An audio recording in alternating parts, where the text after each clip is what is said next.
পার্থ চট্টোপাধ্যায়ের পর এবার কল্যাণময় গঙ্গোপাধ্যায়ের জামিন। নিয়োগ দুর্নীতি মামলায় জামিন পেলেন মধ্যশিক্ষা পর্ষদের প্রাক্তন সভাপতি। জামিনের আবেদন মঞ্জুর করেছেন বিচারপতি তীর্থঙ্কর ঘোষ। সিবিআই মামলায় জামিন পেয়েছেন কল্যাণময় গঙ্গোপাধ্যায়, অর্থাৎ পার্থ চট্টোপাধ্যায়, সুবীরেশ ভট্টাচার্য, শান্তিপ্রসাদ সিনহার পর এবার কল্যাণময় গঙ্গোপাধ্যায় তিনিও জামিন পেলেন।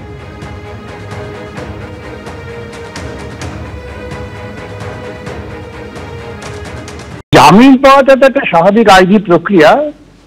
জামিন পাবেন এতে বিস্মিত হওয়ার কিছু নেই, কিন্তু নির্ভর করছে তদন্তকারী সংস্থার তৎপরতার উপরে যে কত তাড়াতাড়ি ট্রায়ালটা হবে। পার্থবাবু যিনি এর শিক্ষামন্ত্রী ছিলেন তিনি যে জামিন পেয়েছে, তারপরে তার দিকের অফিসাররা জামিন পাবে, এটাই স্বাভাবিক। তার কারণ তদন্তকারী সংস্থা এই বিষয়টিকে, এই তদন্ত প্রক্রিয়াটিকে প্রলং করছেন। এখনো পর্যন্ত ট্রায়াল সম্পূর্ণ করা যায়নি। এই তদন্ত প্রক্রিয়া যত প্রলং হবে তত বেশি এই যারা অভিযুক্ত, আমি তো তাদের অপরাধী বলবো, কারণ অনেকেই হয়তো কোর্ট এখনো ডিক্লিয়ার করেনি, কিন্তু তাদের অপরাধের জন্য, তাদের অপকর্মের জন্য প্রায় 30,000 ছেলে মেয়েদের সার্ভিস টার্মিনেট হয়ে গেছে।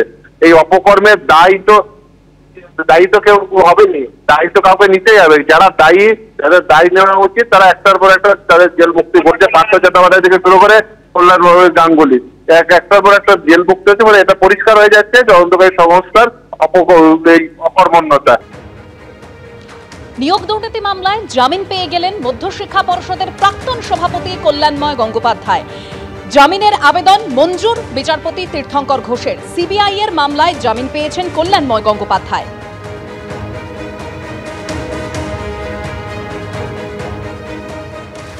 জামিনটুকু পেতেই পারেন।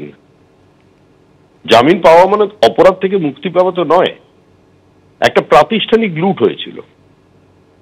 তৃণমূল কংগ্রেসের সর্বোচ্চ নেতৃত্বের জ্ঞাতার্থে, অনুমোদনে, অনুপ্রেরণায় এই প্রাতিষ্ঠানিক লুটকে সংগঠিত করা হয়েছিল। তাই কল্যাণময় গঙ্গোপাধ্যায় জামিন পেলেন কি পেলেন না এই নিয়ে রাজ্যবাসীর কোনো উৎসাহ নেই।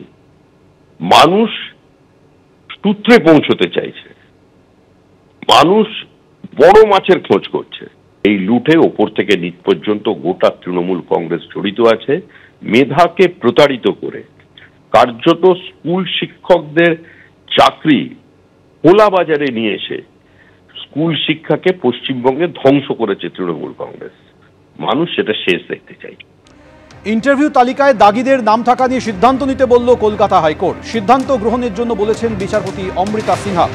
দাগী তালিকায় নাম থাকলে তিনি নিয়োগে অংশ নিতে পারেন না।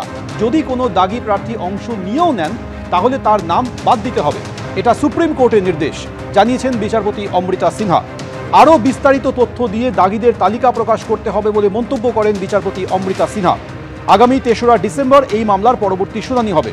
সুপ্রিম কোর্টের রায়ের উদ্দেশ্য এটা ছিল যে কোনো চিহ্নিত অযোগ্য প্রার্থী যেন নতুন নিয়োগে অংশ নিতে না পারে।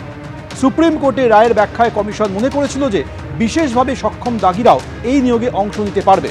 মন্তব্য হাইকোর্টের বিচারপতি অমৃতা সিনহার।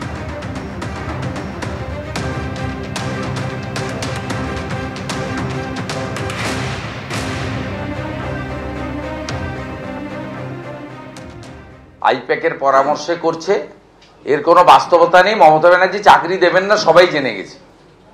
মমতা ব্যানার্জি চাকরি দেবে না সবাই জেনে গেছে।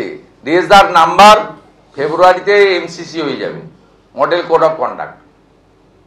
নভেম্বর মাসের 3rd উইকে আমরা প্রবেশ করে গেছি, মানে লাস্ট উইকের দিকে যাচ্ছি। তো এ মাস চলে গেছে, মাঝখানে 2টি মাস আছে। অর্থাৎ এসব গল্প ছেড়ে দেন। সবাই জেনে গেছে, 2 কোটি শিক্ষিত বেকার যুবক যুবতী জেনে গেছে মমতা ব্যানার্জি থাকলে ওদের চাকরি হবে না। 1 লক্ষের কাছাকাছি পরিযায়ী শ্রমিক এবং বাইরের রাজ্যে গিয়ে কাজ করা লোক জেনে গেছে মমতা যতদিন আছে আমাদের বাড়ির ভাত খাওয়া হবে না। এবিপি আনন্দ, এগিয়ে থাকে, এগিয়ে রাখে।